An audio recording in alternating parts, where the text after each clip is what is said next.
Is video game gambling bad? Part of being a fan of gaming as a hobby obviously involves searching for the best, the most entertaining, the most engaging games that we can get our hands on. It would be strange for the developer of a game or a consumer to intentionally look for an experience that is less fun or less enjoyable on purpose. The seemingly black and white prospect of this can be muddied somewhat when introducing the concept of too much of a good thing. Certain distinct kinds of stimuli that all people find psychologically rewarding, a positive fanfare, a sudden reward, or the progression and completion of a task, feel disproportionately rewarding or disproportionately punishing to certain people. People with chronic anxiety, people with ADD, people with a predisposition toward addiction, people on the autism spectrum like me.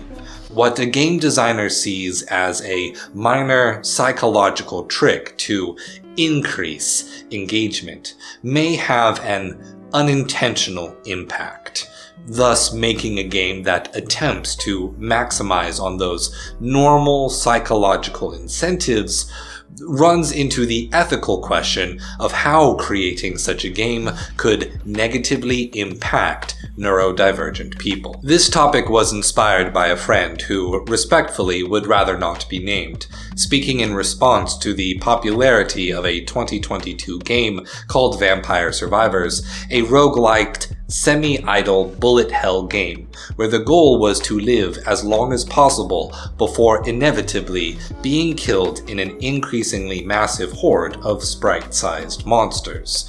When I have spoken with her before writing this 5-part series, she maintains conviction in her beliefs while being kind in disagreements, and always demonstrated an unwavering grace in the face of vitriol.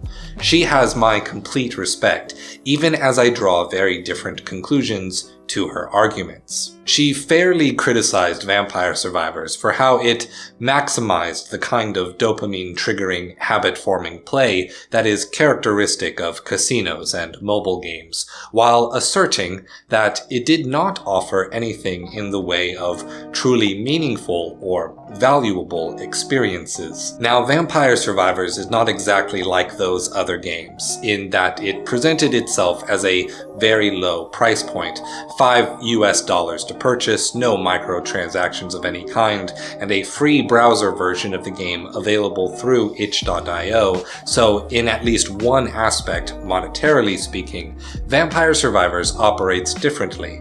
In response to this point, she adds that a monopolizing of a person's time rather than a person's money is not substantively different, a point that I myself made in response to Adam Miller, the architect of games video on fishing minigames, and how it diverts players to other experiences to keep people playing for longer sessions. Taking time or taking money, both can and will create substantial harm to neurodivergent people who lack the tools to manage their and control their engagement. Now, a wrinkle to this discussion is that the creator of Vampire Survivors, Luca Gallant, is not presenting the game under any impression that he made something different to a slot machine. In interviews about the game, he states explicitly that as a former slot machine developer for casino gambling, his goal was to create the greatest Castlevania-inspired slot machine he could achieve without microtransactions.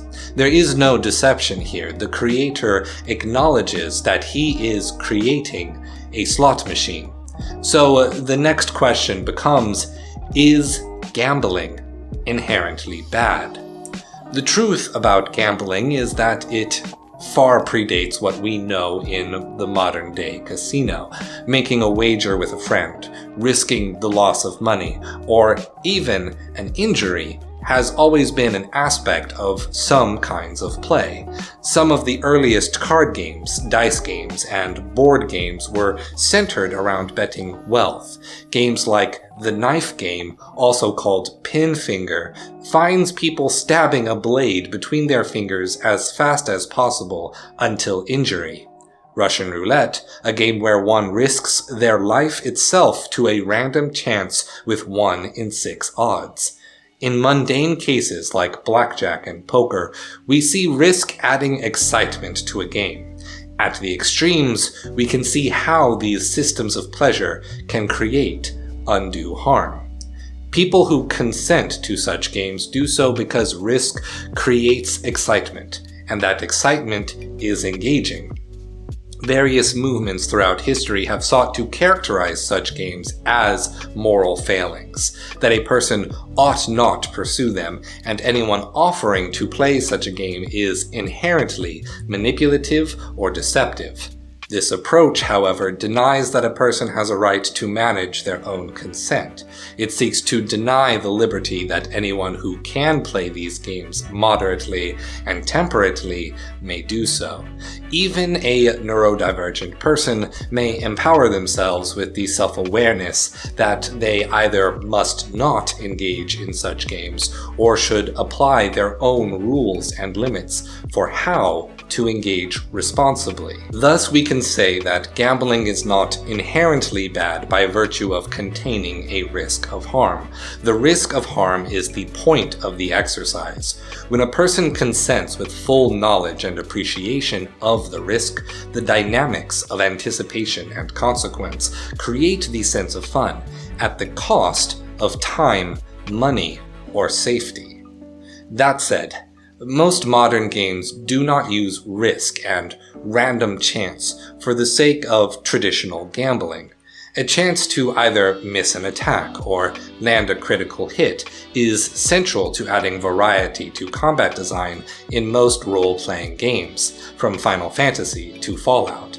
From World of Warcraft and Final Fantasy XIV to Warframe and Destiny, the random chance for loot to drop is a core functionality of MMOs that keeps a player base actively playing, which directly results in preserving the multiplayer experience that people who play MMO games desire.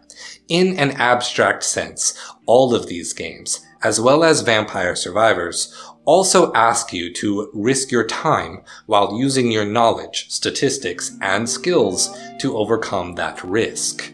Risk and gambling can be used to directly improve how those games engage their players.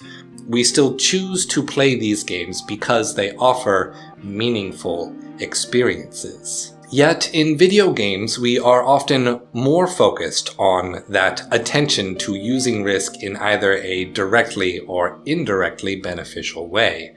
Vampire Survivors does not actively take away something you need when you lose. It does not taunt you to part with your money to continue playing a run. Its random chance just means that even when you exercise a certain strategy, the game may not give you what you need to execute on it. So what about when the risk in games maintains the analog gambling's penchant for reward versus harm? As our conversation about the nature of gambling in games shifts towards free will and consent, discussion of gambling games beckons the question, can a person consent to be harmed? We will discuss that question next time. Stay true.